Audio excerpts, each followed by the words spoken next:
Now only $474.99. Or get a $300 gift when you purchase any Tempur-Pedic. Or score 60 months no interest and free shipping. But hurry, the epic sell-off at Denver Mattress ends soon. Okay, let's talk about your kids this morning, especially school-aged children, because if you're a parent or a grandparent watching today, probably you feel like your kids seem to be highly worried.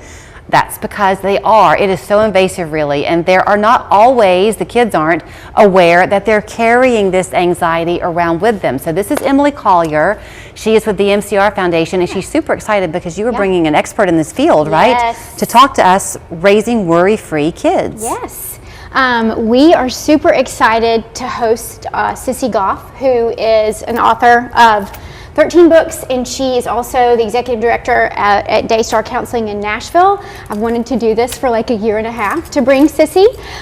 She is excellent in regards to, all things therapy and counseling, but in particular, raising worry-free kids is her mantra. Let's define kids for a minute, because you and I were actually talking on the phone yesterday or day before, and it doesn't have to just be school-age kids. If you've got somebody who's maybe even college-aged or early adult, chances are they still grew up with this anxiety and it wasn't addressed maybe properly. Right, yes. I think it applies to kind of anybody, really. Obviously it starts with the kids, and that's, what we're going to focus on is raising, like when they're in your home, but even kids that are out of your home, are struggling.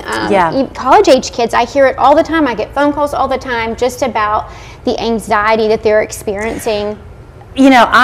Everybody's different, but I would almost argue that college age is really a precious one because they're not in your own home anymore. Right. So you're not able to see what's happening to them. Right. And they're kind of left to their own devices. Yeah, left to their own devices. And I think a lot of kids get overwhelmed in a college setting because they're learning to do things, maybe that they haven't had to do as much of before, like time management and just even, managing like a social life plus studying, and no one's in charge of that for you anymore. Or being able to fail. That's right. So she's coming on January 30th. January 30th. Are you having this at UTC? We are. It's going to be at the UTC Fine Arts Center in their theater, and it's a free event. That was really what we wanted to make sure, that there was no barrier in terms of like, we want anybody and everybody to be able to come and hear what she has to say. So you mentioned her counseling practice in Nashville. I'm guessing that an awful lot of what she has gleaned to then share over the years comes from the things that she hears all the time that are these consistent threads. Yes, day in and day out.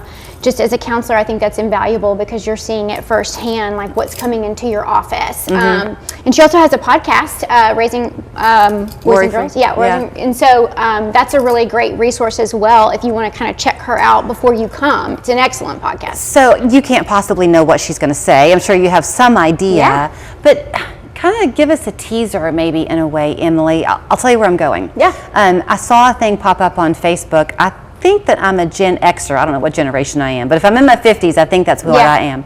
And it was talking about our generation and how we grew up on the playground. And here was this picture of these kids that would have been our age on this probably now frightening piece of equipment, and yet we survived it. So is some of the focus going to be on what we do as parents to get in the way of our children? Yes, I absolutely would imagine that is what she's going to talk about, what our role is as parents. I do think there's a lot more hypervigilance as parents That's a good word. Today than there was then. Like we all survived the metal slides and played outside all day long, and didn't even come in for a drink. You had to drink out of the hose. And so all of that, I don't even know if my mom knew. I mean, she knew who I was playing with, but like you'd go hours without seeing your parents. And today I feel like so much has shifted, and there's obviously reasons why we are more cautious, but I do feel like you see a lot more cautious parenting. And so I think there needs to be a balance of being cautious, but also providing some freedom so that we don't create anxious kids. So I would imagine that, yes, that she's going to talk about all of those things, about what we can do as parents to help our kids have, just be healthy kids. I remember when one of mine was still in school, and I remember telling a friend, it feels like being a kid today, and that would have been years ago, is a profession. It's really, there's a lot of pressure on children. So is your hope that you can get this groundswell of people there on the 30th, and that maybe then we can collectively leave and carry this into our lives, that the power of multiple people trying to make a difference will help? Absolutely. You know, I think sometimes it's just going to take a group of people to kind of help that pendulum swing and shift.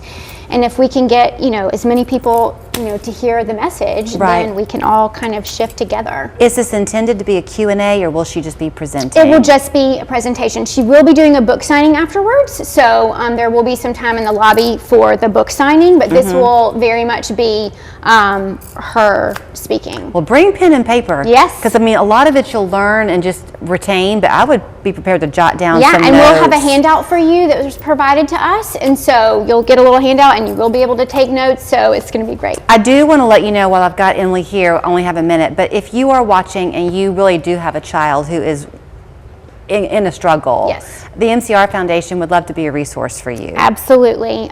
You can call us anytime. Check out our website at mcrfoundation.com. It doesn't have to just be a struggle with eating disorder or body image. We can help you navigate the whole mental health system. If you just want to ask questions about, like, hey, I think this might be happening, or I think this is what's going on, we can help you navigate that. Okay. Well, congratulations on getting her to town. I know you've wanted this for a long time. Yes, I have. We're super excited. January 30th at the UTC Fine Arts Center. You can learn more at mcrfoundation.org? mcrfoundation.com. Yep. Thank you. The tub that we had in the bathroom was difficult to get in. So he called American Home Design to install a safe, convenient walk-in tub. We got the jacuzzi, they installed it in one day. Whether you simply want to update your bathroom with a modern look or add safety